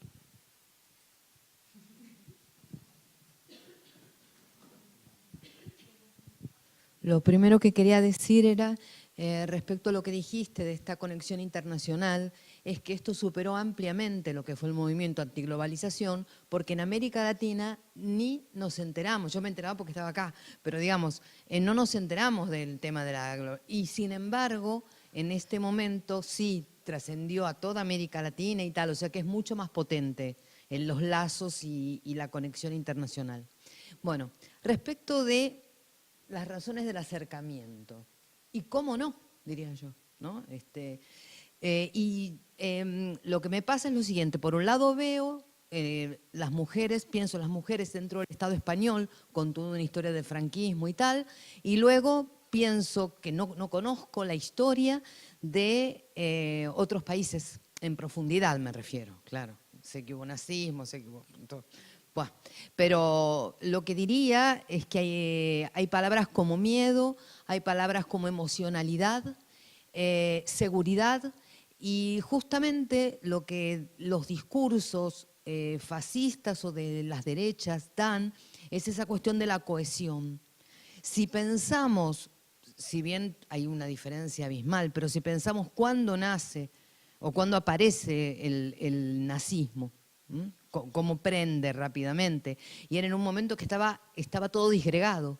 ¿Qué viene a hacer? Viene a ordenar, ¿no? Da esta cosa de cohesión y tal. Y entonces pienso que, sin querer comparar, pero sí hablando de la disgregación de las políticas neoliberales y de lo que estamos viviendo, de no reconocernos por momento, no reconocer las calles, la gentrificación, o sea, todo de la desaparición de los barrios y de las pocas cosas que conocíamos, creo que no es casual. Tampoco dio respuesta a la socialdemocracia, esto es verdad, entonces tampoco este tema de las políticas del estado del bienestar falló, o sea que creo que si bien es una minoría, estamos hablando que es muy minoritario, creo que esas mujeres probablemente, y yo no puedo hablar por ellas, pero intuyo, pienso, analizo, tal, que tendrá que ver con, porque a mí me pasaría si yo no fuera yo. Yo muchas veces me encontré pensando, yo cuando era chica ahí los sábados a la tarde era estar en la casa de la abuela y tal, y luego la vida es una vorágine en la que no hay esa casa de la abuela, mirando las películas un sábado, esas cosas tan pequeñas que incluso se las escucho a amigas de 30 y pico de años, me dicen, de chica tal, ¿no? Esta cosa del, no estamos reconociendo prácticamente la cotidianidad. Entonces, es probable que haya algunas mujeres que con un discurso esencialista, proteccionista y de vuelta a las raíces y a la casa de la abuela, esos sábados mirando la tele, la abuela era la que cocinaba, cuidaba, hacía todo, pero esto no se veía. Pero creo que un poco tiene que ver con esto, ¿no? El miedo, la disgregación y tal, y como un reducto seguro, que promete algo seguro, promete algo que en algún momento fue cómodo. Bueno, yo creo que lo que voy a decir es un poco, ya lo habéis dicho las compañeras, estaba pensando hasta qué punto las mujeres que se pueden acercar a la extrema derecha tienen una percepción de que les da una mayor respuesta a las cuestiones materiales, de lo que son pues sus necesidades materiales básicas, ¿no? En ese sentido también como un poco el paralelismo que pasa con las clases populares, que se están acercando a la extrema derecha cuando realmente en muchos aspectos no defienden sus intereses como tal, pero sí les dan una respuesta a sus cuestiones materiales. Y las mujeres como parte más precaria de lo que es la clase popular, ¿no? De lo que comentabas del 33% de las cajeras que están en una situación de gran precariedad. Y yo creo que eso es un poco, puede también seguir esa línea de que da respuesta material y que es un poco lo que comentabais de al menos en su papel de madre y cuidadora, pues antiguamente tenía unas necesidades cubiertas y no es ahora que la liberación de la mujer parece que lo único que le ha traído es precariedad, ¿no? Que ahora es como además tienes que trabajar y cuidar también igualmente y además no puedes ni mantenerte con eso. Yo creo que también puede ir un poco por esa línea.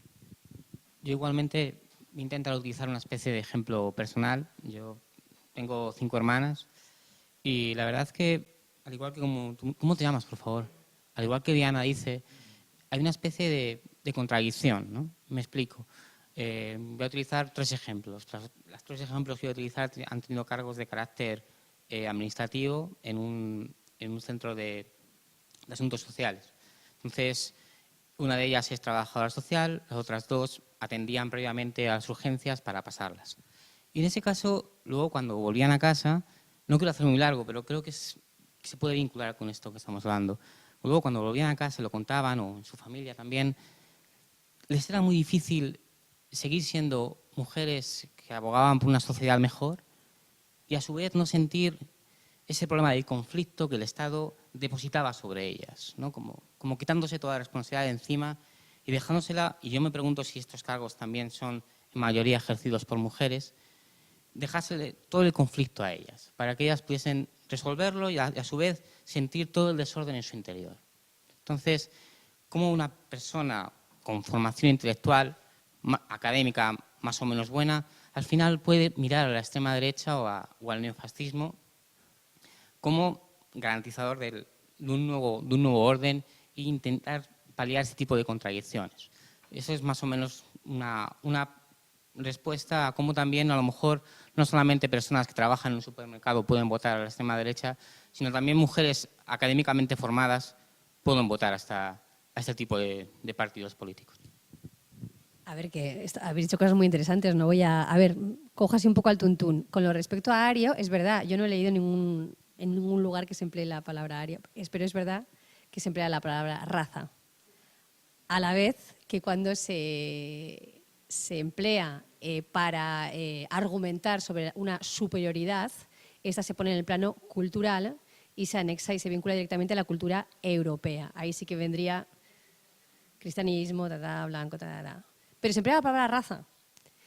Y sí que creo que es importante, sobre todo por la desconexión o la punta de lanza que es. O sea, el Andreas Bild habla claramente la palabra raza, es de Alternativa por Alemania, y lo asocian directamente, que ese es el peligro, ¿no?, a suprimir la posibilidad de conseguir la nacionalidad vía administrativa, con lo cual es bastante peligroso en ese sentido, ¿no?, más allá del discursivo de recurrir a la raza para aprovechar esto. Con lo de la igualdad y un poco lo que estamos hablando, a ver, con lo que tú decías del curso, ¿no?, sobre el feminismo, la diferencia y tal. O sea, yo creo que el problema está como en la confusión de lo que realmente ha sido también el feminismo de la igualdad, ¿no?, que también a veces se asocia al feminismo de los 70 y demás. El feminismo de los 70 no era un feminismo de la igualdad. Era un feminismo que proponía cambios sustanciales en la división sexual del trabajo de una forma muy materialista y muy combativa, partiendo justamente de ese lugar de reproducción y de trabajo de cuidados, aunque entonces no se empleaba esa palabra, que no se estaba reconociendo, que no contaba el capital, que no reconocía la sociedad y que en ningún caso, al no existir, se planteaba nadie, ni social ni legislativamente, repartir, ¿no?, entre las diferentes identidades sexuales y mucho menos socializar o que hiciera... O sea, que no... El problema de la cosa esta formal es que ahí creo que hay como un malentendido. Las luchas más transgresoras, más subversivas respecto a atacar el corazón de reproducción de las condiciones del patriarcado, que es una relación de dominio, y esa relación de explotación que se da, ¿no?, al poner a las mujeres a hacer un trabajo que no se va a retribuir y que no se va a reconocer y que sigue siendo... Es como...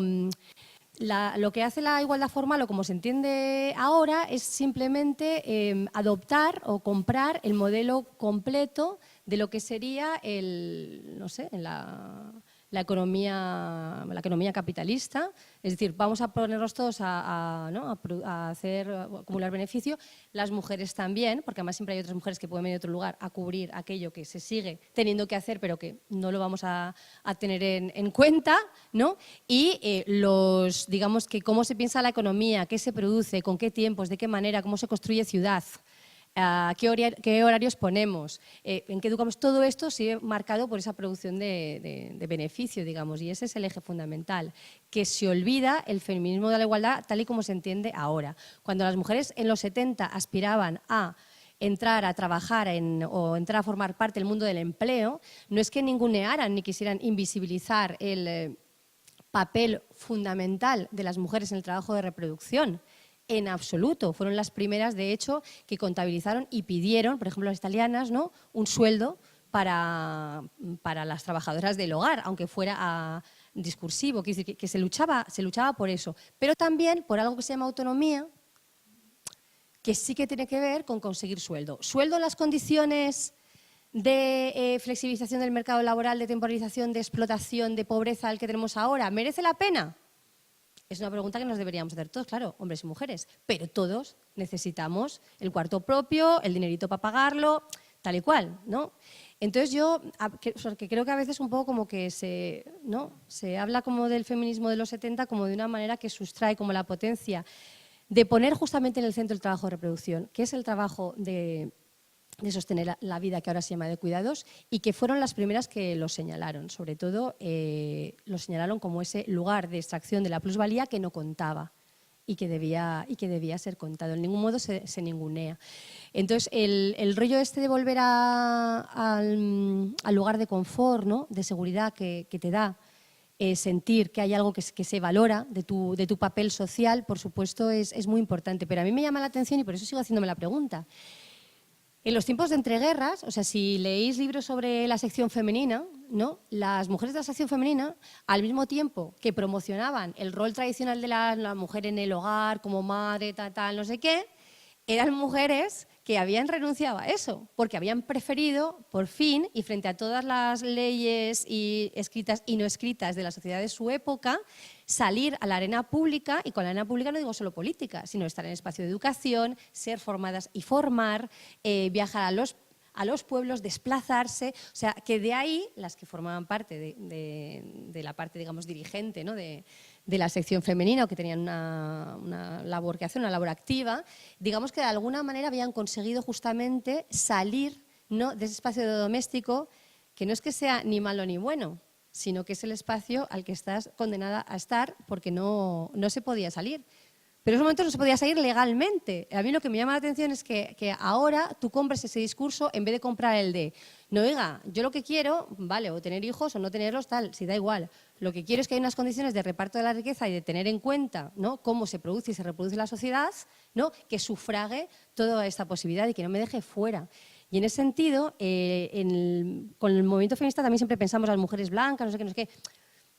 Bueno, yo diría que una alianza feminista muy, muy fuerte, aunque es verdad que quizás no se nombra como tal, que para mí siempre es la alianza modelo, que es la de la PA, como en todas las luchas por lo que importa, en este caso la vivienda, pero en las luchas por la tierra, por la soberanía alimentaria, siempre están las mujeres en primera fila, se autodefinan como feministas o no. Y ahí hacen como una alianza de clase, y por decirlo en términos menos tal, una alianza de luchamos por las condiciones materiales, ¿no?, en las que nos unen, ¿no?, y que juntas podemos tal, que no se produce en otros términos. Entonces, cuando decías que el crecimiento de la extrema derecha, ¿no?, tenía que ver con el fracaso de la socialdemocracia, yo creo que si con el fracaso de la socialdemocracia, o sea, la socialdemocracia es a la posibilidad de transformación social, como el feminismo de la igualdad, a la lucha contra el patriarcado. Lo hemos dejado a cero. O sea, toda cualquier semilla de transformación real, ¿no?, de esa posibilidad de repartir la riqueza, de esa posibilidad de no hablar de las dificultades materiales para convertirla en una gran entre pobres, eso es lo que ha comprado la socialdemocracia, ¿no? Y por eso la gente bien pensante o que puede votar ahora en Madrid le parece muy mal que peguen a los pobres negros manteros, porque los negros son igual que nosotros, pero les parecerá fatal que, por ejemplo, se permitan lugares en los que la venta ambulante se considere la salida, que ha sido siempre para la gente más pobre y que puedan vender dignamente y tranquilamente como cualquiera, porque en ningún caso son competencia para las grandes corporaciones comerciales, que sí que son las que llenan, ¿no?, la calle Preciados y todas estas calles donde se supone que el problema de circulación para la gente son los manteros, que es que apaguémonos. Entonces yo lo que creo es que, ¿no?, esos discursos como de clase media, progresistas, de esta gente formada, que no sé si vota a la derecha o no vota, pero da igual, porque en realidad nunca va al fondo, ¿no?, como al sustrato de reproducción de esas condiciones de diferencia y de desigualdad que finalmente hacen que algunas personas no vean más refugio que sentirse, ¿no?, dignificados desde el lugar que les puede volver a dar la derecha, ¿no? O sea, porque tan sorprendente es que las mujeres, que no es minoritario un 20% de participación de las mujeres en la extrema derecha, porque es el índice de participación que tienen otras fuerzas políticas. No es en absoluto minoritario para nada, es un poco escandaloso, pero tan escandaloso como que la mayor parte de los antiguos votantes, o una buena parte de los antiguos votantes del Partido Comunista en Francia, estén votando al Frente Nacional. Que sería un poco la misma, quizá, ¿no? Como la misma pregunta.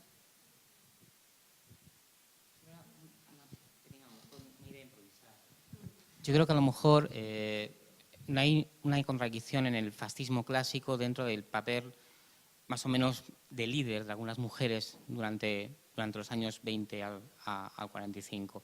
En ese sentido, digamos que el fascismo entra aquí porque funciona porque se estructura de una manera muy jerárquica y muy elitista.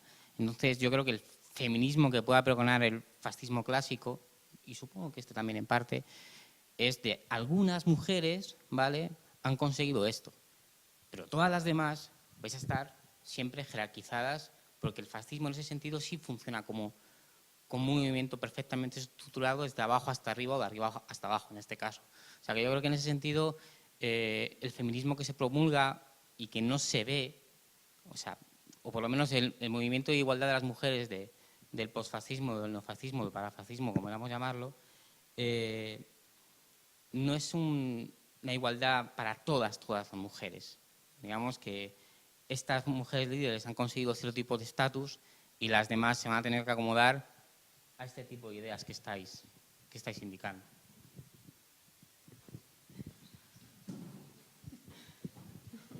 No nos da respuesta. No, bueno, era más en referencia al debate que habéis tenido de raza. No sé, es algo que me vengo preguntando, así que es una elucubración absoluta. Pero en los 90 hablábamos mucho de interculturalidad y demás, y estaba como todo el debate de integración, asimilación, y modelo multicultural y demás. Y ahora se va hablando más de raza, ¿no? O sea, no sé, y parece como que se pasa una lógica de, no sé cómo decirlo, de control de daños cultural, ¿no? O sea, como de, bueno, la gente, los inmigrantes que viven aquí se pueden integrar, a una lógica más de apartheid, ¿no? Y más de post-invasión, ¿no? Sentimos que estamos siendo invadidos, esto nos está superando demográficamente y entonces la integración ya no es posible porque la supervivencia de nuestra cultura y de nuestra forma de vida exige, digamos, una protección de la raza. Porque ya estamos hablando de terceras generaciones, cuartas generaciones de inmigrantes que ya no son inmigrantes, como tú decías, ¿no?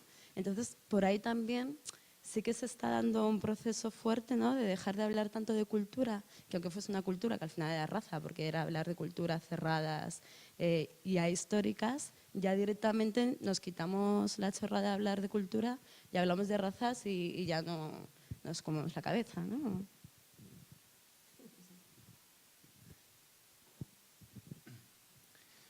Pues a ver, estoy intentando recoger eso, cosas de que han salido en el curso ya, para relacionarlo con la pregunta que hacías, Marisa. Y entonces en la segunda pregunta, que es si el movimiento feminista puede ser como un freno al proceso de derechización social, yo creo que pues hay como dos líneas, entiendo yo, que tiene que ver con lo mismo, la igualdad, la diferencia, etcétera, ¿no?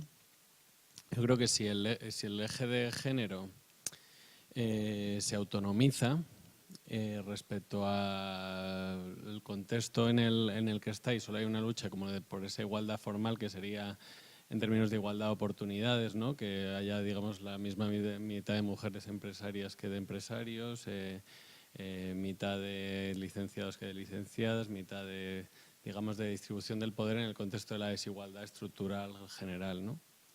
Entonces, si eso pasa, digamos, si esa es la línea del movimiento feminista, o la línea principal, nunca va a ser la única línea, pero si, digamos, esa es la línea que toma más fuerza, más poder, yo pensaría que eso está condenado como a generar el auge de eso está condenado a generar más violencia y más violencia patriarcal, que es una forma de violencia fascista.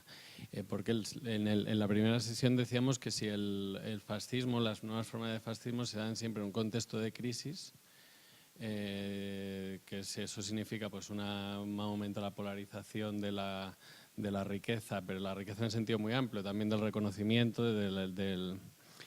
y también es una reacción que se da en esos momentos de crisis. Pues yo entendería, también como veíamos en el curso anterior con María Jesús Izquierdo que has citado, que la violencia no es solo un indicador o no es necesariamente un indicador de que las mujeres tengan menos poder, sino probablemente de que está habiendo más conflictos por el poder y por tanto cuando te están quitando el poder, quien lo pierde reacciona violentamente, ¿no? Entonces, si el eje de género se transforma en que en esa lucha por los recursos escasos, en un contexto de crisis y de escasez relativa y de polarización de la riqueza, la forma del movimiento feminista, sea en términos de igualdad formal de género, de igualdad de oportunidades y tal, o de no sé cómo yo lo llamaría, mujerismo tipo Ciudadanos, ¿no? Más que feminismo, sería mujerismo, ¿no? Pues ahí yo entiendo que la violencia va a ser un indicador de igualación formal, pero no de igualación real. Y entonces en ese contexto yo creo que las formas de fascismo tendrían más cabida y el movimiento feminista estaría provocando más como digamos un tipo de violencia que creo que sería más un indicador de la pérdida de poder general que de su ganancia de poder. Sin embargo, si el eje de género, como decía también Sara, pues se conectara, digamos, no sé, lo que ha pasado en Estados Unidos, ¿no? Que es es el Hillary Clinton y todo esto que hablaba Marcos y tal, lo que representa, digamos, el feminismo liberal, etcétera. Si eso se quiebra, yo entiendo, y digamos el feminismo es una punta, el movimiento feminista lo que implica es una redistribución del poder social en términos generales, y a medida de que eso también seguiría provocando una violencia, pero esa violencia sería un indicador, yo creo, de más poder del movimiento feminista en el sentido de más redistribución del poder social en general, del poder de la riqueza y del reconocimiento, ¿no? Entonces, no se me está como viendo como esa interpretación, ¿no? Como para pensar en esa contradicción, ¿no? Yo creo que ahora mismo el movimiento feminista está como en esa contradicción, de que digamos, puede provocar mucha derechización social en ciertos sectores sociales que se descuelguen de ese feminismo y se queden como anclados en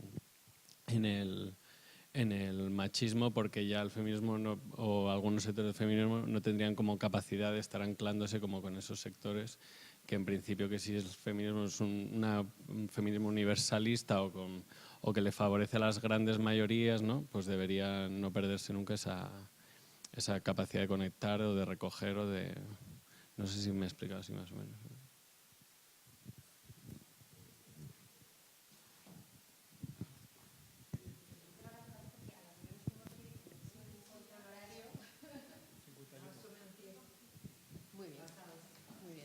Yo voy a ser súper rápido. No, porque respecto a la segunda pregunta, yo creo que yo creo que la construcción de cualquier resistencia tiene que ser interseccional, o sea, tiene que dar cuenta de todas las opresiones objetivas y también cómo se viven subjetivamente. Es decir, yo no sé si, porque creo que además un problema con la interseccionalidad, que está más de moda, en fin, no lo digo peyorativamente, es decir, que se habla afortunadamente más de ella, pero creo que incluso la gente que se suele reclamar de la interseccionalidad al final siempre piensa que hay una opresión, una forma de opresión que es determinante y que sobredetermina todas las demás, ¿no? La gente que habla desde las posturas decoloniales, pues siempre acaban pensando que la raza, la racialización es lo que determina finalmente las demás opresiones. Tú ahora acabas de decir que parece que es el género lo que determina, la teoría marxista clásica habla de que es la clase, entonces yo no sé si objetivamente una cosa sobredetermina a las demás, pero creo que para construir resistencias útiles hay que partir de que no, o sea, hay que partir de que ninguna opresión es reducible o reductible a otra, ¿no?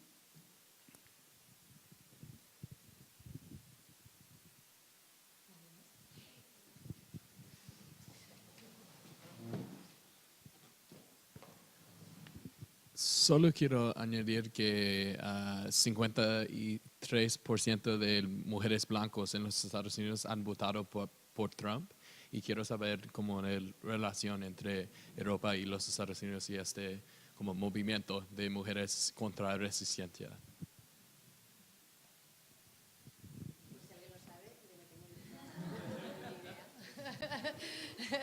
De esta relación que habría que estudiar. Así dos cositas, sí, como por terminar, como de cosas para seguir pensando. Con lo de raza yo es que le estoy dando muchas vueltas también, porque también ahora bueno, ¿no? Se está hablando también mucho de racialización, de grupos racializados y tal, y por qué vuelve como tan fuerte esta cuestión de raza. Sin mencionar la raza, de hecho, las políticas socialdemócratas, y el ejemplo siempre paradigmático es el Partido Socialista francés, cuando decide, por ejemplo, que esto lo ha hecho el Partido Socialista, os digo porque lo de la extrema derecha es como la punta del iceberg de ese fracaso de las políticas que se llevan tanto tiempo poniendo en práctica y generando estas políticas de exclusión. Hace una política de, a ver cómo diría, cuando los hijos de una familia, de la familia que sea, pero esto le afecta en general a las familias de origen árabe, cometen un delito, en concreto los de radicalización, que le llaman ahora, inmediatamente le quitan las ayudas a la familia completa. Es decir, nunca se ha visto, ¿no?, que uno comete un delito, ¿no?, y le culpabilizan a toda la familia, que de alguna manera tiene una conexión como de la genética. Es un castigo, desde luego que tiene que ver, es un castigo, yo diría que un castigo como racial, si empleamos el término que ahora se está extendiendo, ¿no?, como para aglutinar esto. Pero bueno, que para mí sobre todo antiislamista, porque yo creo que la derecha ahora tiene este antisemitismo antiislámico, igual que en su momento no fue tal. Y luego, como pregunta para pesar de todos, bueno, yo no estoy muy de acuerdo en que el feminismo o sea, que exactamente la violencia nos ponga en ese dilema, ¿no?, entre volvernos hacia más conservadores o tal. Creo que tiene unas potencias intrínsecas bastante más interesantes, pero sí que creo que hay algo que nosotros no somos capaces de conseguir. Es como una utopía que es claramente reaccionaria, ¿no?, y también en el tema de género, como hemos visto hoy, que de alguna manera es ese volver para atrás, ¿no? Volver para atrás también en las relaciones de género, igual que en otras sesiones hemos visto con respecto, ¿no?, al concepto de nación. Ese volver para atrás consigue que la gente se incorpore a él, ¿no? No sé si ante el fracaso de no somos capaces de hacer esa transformación que haga que más allá de los muchos ejes de opresión nos unamos por conseguir mejorar nuestras condiciones materiales, que al final, ¿no?, es lo que hace que genere situaciones de igualdad y por lo tanto de respeto del otro y por lo tanto no pongas a los demás en lugares de supuesta amenaza para los recursos que no son para nada escasos, como bien sabemos, etcétera, ¿no? Entonces yo siempre me hago esta pregunta porque resulta muy difícil como echarle la culpa a otros, ¿no?